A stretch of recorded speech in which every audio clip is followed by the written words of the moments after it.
পটল বা pointed guard বা পারওয়াল মানে যে নামেই চিনুন না কেন, এটা একটা গ্রীষ্মকালীন সবজি। পটলের গুণ সম্পর্কে বলে শেষ করা যাবে না। পটলে থাকে প্রচুর পরিমাণে ফাইবার, এর জন্য আমাদের কোষ্ঠকাঠিন্য দূর করতে সাহায্য করে। যাদের টাকের সমস্যা আছে তারা পটল খেলে ভীষণই উপকারী, কোলেস্ট্রলের মাত্রা কমায়, ডায়াবেটিস নিয়ন্ত্রণে রাখে। পটল এমনই একটি সবজি যেটা দিয়ে যেরকম নিরামিষ সবজি নানা রকমের বানানো যায়, তেমন সিদ্ধ খাওয়া যায়, তেমন সবজি বানানো যায়, আমিষ সবজিও কিন্তু বানানো যায়, মানে মাছ দিয়েও কিন্তু পটলের নানা রকমের সবজি হয়ে থাকে। তো সেই পটলের একটা দুর্দান্ত রেসিপি নিয়ে আমি হাজির হয়েছি। নমস্কার বন্ধুরা, রসে বসে বাঙালিয়ানাতে আমি সুজাতা সবাইকে জানাই সুস্বাগতম। আশা করি প্রত্যেকেই ভালো আছেন, আমিও ভালো আছি। আজকে আমি যে পটলের নিরামিষ রেসিপিটা নিয়ে হাজির হয়েছি তার নাম দিয়েছি মনমোহিনী পটল পোস্ত। বেসিক্যালি এটা পোস্ত রেসিপি হলেও এর মধ্যে কিছু আমি অ্যাড করেছি। আর পটলটা এত সুন্দর দেখতে, তাকে তো পোস্ত ছাড়া পসিবলই নয় রান্না করা। নামটাও দিয়েছি এই কারণে। তো দেখতে থাকুন আমার আজকের রেসিপি মনমোহিনী পটল পোস্ত।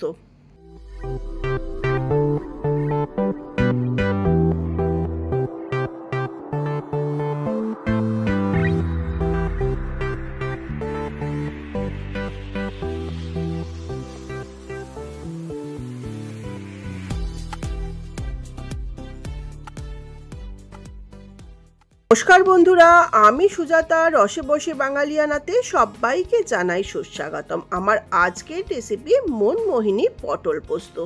ভিডিওটি যদি ভালো লাগে ভিডিওটিতে একটা লাইক করবেন, বন্ধুদের সঙ্গে শেয়ার করবেন ও চ্যানেলটিকে সাবস্ক্রাইব করে পাশে থাকা বেল আইকনটা প্রেস করে দেবেন। তাতে আমি যখনই কোনো নতুন ভিডিও আপলোড করব সঙ্গে সঙ্গে আপনারা নোটিফিকেশন পেয়ে যাবেন। রেসিপিটি বানাতে নিয়েছি 8 পিস পটল, সর্ষের তেল, 4 মগজ, 6-7টা ভাঙা কাজু, নিয়েছি 50 গ্রাম পোস্ত দানা, হাফ চামচ কালো জিরে, 4-5টা কাঁচা লঙ্কা, স্বাদ অনুযায়ী লবণ, পিঞ্চ হলুদ গুঁড়ো, হাফ চামচ চিনি। আজকের রেসিপিটা ভীষণই সিম্পল, মনমোহিনী পটল পোস্ত। এই জন্য আমি এরকম মানে সরু লম্বা সাদা পটল নিয়ে নিয়েছি। এই পটলটা দেখেই আমার নামটা মানে মনটা এতটা ভরে গেল যে এর নামই দিয়ে ফেললাম রেসিপিটার মনমোহিনী পটল পোস্ত। আর এই সাদা পটল, সাদা সরু পটল খেতেও যেমন স্বাদের তেমন কিন্তু একদম সিডলেস হয় ধরতে গেলে। তো প্রথমেই আমি কি করব, যে এই 4 মগজ বা মগজ সিড, কাজু, পোস্ত এগুলোকে আমি একদম প্রথমে কাঁচা লঙ্কা দিয়ে আগে গ্রাইন্ড করে নেব, তারপরে জল দিয়ে পেস্ট করে নেব, পটলগুলোকে ছুলে নেব। তো দেখুন গ্রাইন্ডার জার নিয়ে নিলাম, এর মধ্যে আমি এক এক করে এখানে পোস্ত দিয়ে দিচ্ছি। পোস্তটা কিন্তু মেশিন ক্লিন আছে, জেকের পোস্ত। আপনারা চাইলে পোস্ত ধুয়ে শিলেও বাটতে পারেন, তাছাড়া ধুয়ে নিয়েও গ্রাইন্ডারে পেস্ট করতে পারেন। তারপরে আমি এখানে দিয়ে দিলাম ভাঙা কাজুগুলো। কাজু আর 4 মগজটা বা মেলান সিডটা আপনারা কিন্তু দুধেও ভিজিয়ে নিতে পারেন। এক এক করে সেগুলোও দিয়ে দিলাম। তারপরে দিয়ে দিলাম 3টে কাঁচা লঙ্কা। আমি এখানে 8 পিস পটলের জন্য 3টে কাঁচা লঙ্কা দিয়েছি। আর ঝালটা সবসময় বলি আপনারা আপনাদের প্রয়োজন অনুযায়ী কম বেশি দেবেন, কেন পোস্ততে খুব বেশি ঝাল আমি খেতে পারি না, সেই জন্যই দিলাম না। দুটো গোটা আমি দিয়ে রাখবো, যদি প্রয়োজন হয় তখন মেখে খাবো। তো এবার আমি এটা একটু গ্রাইন্ড করে নেব। তারপরে অল্প অল্প জল দিয়ে পোস্তটা একটা স্মুথ টেক্সচারে মানে স্মুথ ক্রিমি টেক্সচারে পেস্টটা বানিয়ে নেব। দেখুন গ্রাইন্ড করা হয়ে গেল। এইবার আমি অল্প অল্প জল দেবো, একবারে কিন্তু বেশি জল দেবো না, অল্প অল্প জল দিয়ে এটার একটা স্মুথ পেস্ট বানিয়ে নেব। তো পোস্তগুলো আমার পেস্ট বানানো হয়ে গেছে। এইবার আমি পটলগুলোকে একদম সম্পূর্ণ খোসা ছাড়িয়ে নেব। এই পটলটাই না একটুও কিন্তু খোসা রাখার কোনো দরকার নেই মানে এই রেসিপিটা বানাতে। আর এই পটলটা না দেখতেও যেমন সুন্দর, খেতেও কিন্তু দারুণ। এটা সিদ্ধও যেমন খাওয়া যায়, ভাজাও খাওয়া যায়, প্লাস পোস্ত তো মানে পোস্ত দিয়ে একে না বানালে না এর মান সম্মানটা থাকে না। তো পটলের খোসাটা ছাড়িয়ে এই দেখুন দুটো সাইড আমি এইভাবে একটু চিল লাগিয়ে নিচ্ছি, মানে 4 টুকরো করে। আর কিন্তু কিচ্ছু করতে হবে না, মাঝখানে কাট লাগাতে হবে না, দুটো সাইডে কাট লাগালেই হয়ে যাবে। এইভাবে আমি 8 পিস পটলকেই কিন্তু একইভাবে পুরো খোসাটা পিল করে ছাড়িয়ে নিয়ে তারপরে আমি ফেরত আসছি। আর আমি পটলগুলো আগেই ধুয়ে নিয়েছি, আবার পিল করে নিয়ে পটলগুলোকে কিন্তু আমি আরেকবার ধুয়ে নেব। আর ভীষণই সিম্পল রেসিপি এটা। যেমন ভাত দিয়ে তো খাওয়া যায়, ভাত দিয়ে যেমন খাওয়া যায় তেমন ভেজ পোলাও দিয়ে খাওয়া যায়, জিরা রাইস দিয়ে খাওয়া যায়। অসাধারণ টেস্ট হয় এই রেসিপিটা। যদিও অনেকেই হয়তো বানান, ভীষণই কমন রেসিপি। তো দেখুন কথা বলতে বলতে পটলগুলো আমি এইভাবে সমস্ত ছাড়িয়ে নিচ্ছি। তো আমি সমস্ত পটলগুলো ছাড়িয়ে নিয়ে তারপরে আবার ফেরত আসছি যে কীভাবে ঝটপট করে রান্নাটা করে নিই। আর এই রান্নাটা না একদম ইনস্ট্যান্ট তৈরিও হয়ে যায়। দেখুন পটলগুলো আমার সম্পূর্ণ খোসা ছাড়িয়ে আর একবার ধুয়ে নেওয়া হয়ে গেল। আর এইভাবে সামনে নিয়ে দেখাচ্ছি, এইভাবে আমি কাট লাগিয়ে নিয়েছি দুটো দিকেই পটলের। তো এইবার আমি চলুন রান্নাটা বসিয়ে দিই। আর পেস্টটা তো হয়েই গেছে, পোস্ত, কাঁচা লঙ্কা, চারমগজ, কাজু দিয়ে পেস্টটা আমার তৈরি হয়ে গেছে। এইবার ঝটপট করে রান্নাটা আমি করে নিচ্ছি। এই দেখুন কাজু, পোস্ত, চারমগজ, কাঁচা লঙ্কার পেস্টটা সম্পূর্ণ তৈরি হয়ে গেছে। আর আমি না এই জার থেকে আর আলাদা পাত্রে শিফট করছি না, এখান থেকেই ডিরেক্ট রান্নায় ইউজ করব। তো গ্যাসটা অন করে আমি একটা কড়াই বসিয়ে দিলাম পটল মোহিনীটা বানাবার জন্য। তো কড়াইটা গরম হয়ে গেলে কড়াইয়ের মধ্যে আমি দিয়ে দিচ্ছি এখানে সর্ষের তেল। আমি 3 টেবিল চামচ মতন সর্ষের তেল দিলাম। আপনারা তেলটা আপনাদের প্রয়োজন অনুযায়ী কম বেশি দেবেন। আর এটা রিফাইন্ড অয়েলেও কিন্তু বানাতে পারেন। তেলটা এবার সামান্য একটু গরম হয়ে গেলে আমি তেলের মধ্যে প্রথমেই দিয়ে দেব সামান্য একটু কালো জিরে, যে 1/2 চামচ কালো জিরে নিয়েছি। পোস্ততে সাধারণত কেউ ফোড়ন দেন না, কিন্তু আমি কালো জিরে বা 5 ফোড়ন মাঝে মাঝে ফোড়ন দিয়ে থাকি। তো তেলটা গরম হয়ে গেছে। এইবার দেখুন আমি যে কালো জিরেটা নিয়েছি সেই কালো জিরেটা তেলের মধ্যে ছড়িয়ে দিলাম। কালো জিরের থেকে একটা সুন্দর অ্যারোমা আসা পর্যন্ত জাস্ট 2 থেকে 4 সেকেন্ড একটুখানি নাড়াচাড়া করে ভেজে নেব। আর এইটা কালো জিরেটা আপনারা চাইলে, না চাইলে এটা আপনারা স্কিপও করতে পারেন। তো দেখুন কালো জিরেটা আমার একটু ভালো করে স্প্যাটুলা দিয়ে নাড়াচাড়া করে নিলাম। এইবার আমি কেটে ধুয়ে রাখা পটলগুলোকে তেলের মধ্যে দিয়ে দিচ্ছি। গ্যাসের ফ্লেমটা কিন্তু মিডিয়াম হিটে আছে। এবার পটলগুলোকে খুব সুন্দর হালকা হালকা রং ধরা পর্যন্ত ভাজবো। খুব বেশি পুড়ে না যায় বা লাল না হয় সেটা খেয়াল রাখতে হবে, কেন পোস্ত আইটেম না খুব বেশি পুড়ে গেলে সেটা দেখতে ভালো লাগে না। আর খুব হাই হিটে ভাজলেও এটা তাড়াতাড়ি লাল হয়ে যাবে। তো এই জন্য একদম লো টু মিডিয়াম হিটে ভাজবো। আর একটু হালকা হালকা রং ধরবে সেরকমই ভাজবো। তো বারবার উল্টে পাল্টে একটু ভেজে নিচ্ছি। আর এইটা আমি কিছুক্ষণের জন্য একটু ঢাকা দিয়ে দেবো, তাহলে পটলটা যেমন নরমও হবে তেমন কালারটাও খুব বেশি হবে না। তো আমি কিছুক্ষণের জন্য এটা ঢাকা বন্ধ করে আবার এটা খুলে নেব। তো একটা সাইড হয়ে গেছে, এইবার আবার ঢাকাটা খুলে আবার একটু নাড়াচাড়া করে আমি পটলগুলোকে আর একটু সামান্য ভেজে নিচ্ছি। দেখুন খুবই সামান্য হালকা হালকা রং ধরছে। আর ঢাকা দেওয়াতে না পটলটা খুব সুন্দর একটু সফট হয়ে গেল। আর পটল তো তেলে দিলেই এমনিই নরম হয়ে যায়।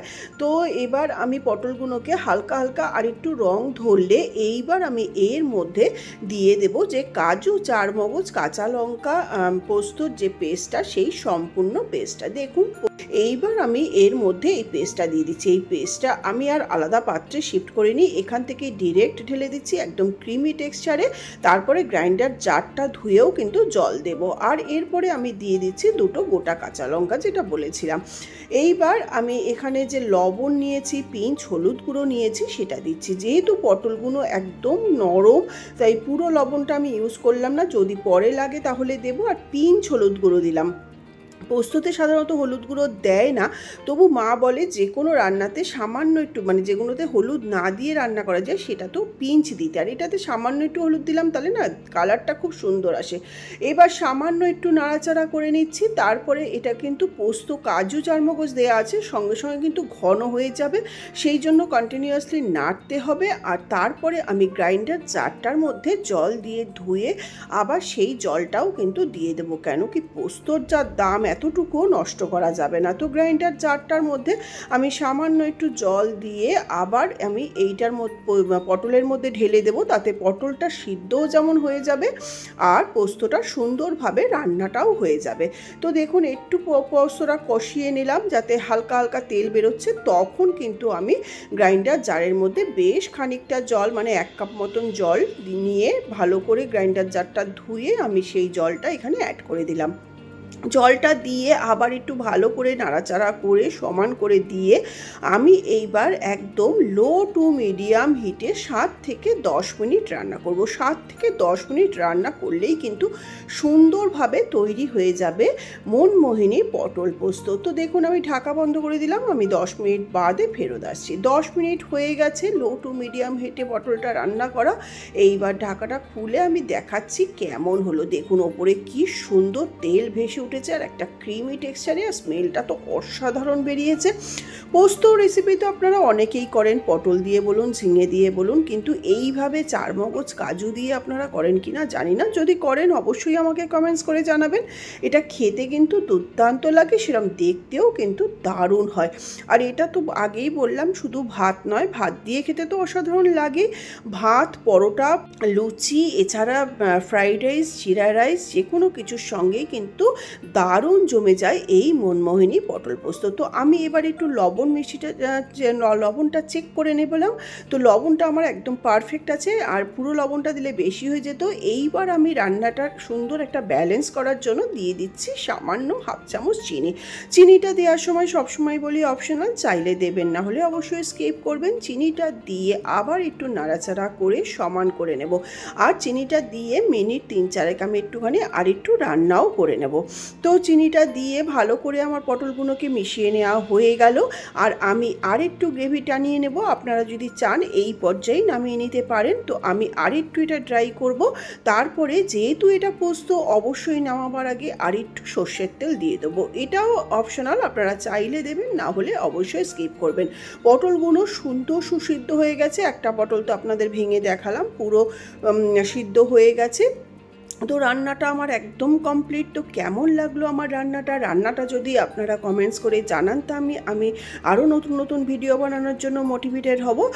তো দেখুন আমি আর একটু সর্ষের তেল ছড়িয়ে দিলাম। সর্ষের তেল দিয়ে গ্যাসটা অফ করে ঢাকা বন্ধ করে আমি 2-4 মিনিট এটা গ্যাসের উপরেই রেস্টিং টাইমে রাখবো। তারপরে নামিয়ে এটা গরম গরম আমি অন্য পাত্রে শিফট করে নিচ্ছি। দেখুন 2-4 মিনিট হয়ে গেছে।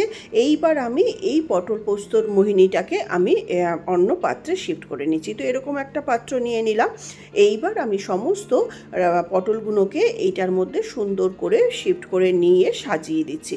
তো কেমন লাগলো জানাতে কিন্তু একদম ভুল করবেন না। আর আমার ভিডিও ভালো লাগলে বন্ধুদের সঙ্গে শেয়ার করবেন, লাইক করবেন, কমেন্টস করবেন, আর কোনো ভুলভ্রান্তি থাকলেও সেটাও অবশ্যই আমাকে জানাবেন, তাহলে আমি আরও নতুনভাবে শিখতে পারবো। তো আজকের ভিডিওটা এই পর্যন্তই। আবার আসবো নতুন ভিডিও নিয়ে। আমি রসে বসে বাঙালিয়ানা সুজাতা। ততক্ষণ ভালো থাকবেন, সুস্থ থাকবেন, আর দেখতে থাকবেন আমার নানা রকমের ভিডিও, যেমন ঘোরার ভিডিও, কোনো মন্দিরের ভিডিও, তারপরে কোনো রিচুয়াল, সমস্ত কিছুই কিন্তু আমার আসে। আর সঙ্গে তো অবশ্যই আসে শর্ট ভিডিও। তো এই যে দেখুন একদম সামনে নিয়ে আপনাদের দেখালাম মনমোহিনী পটল পোস্ত।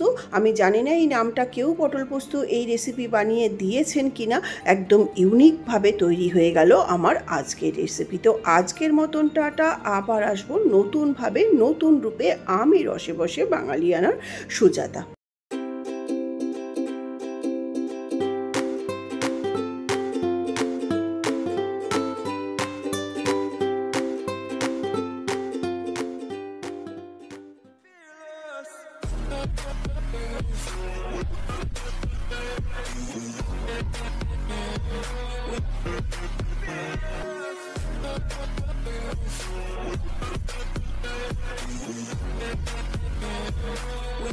With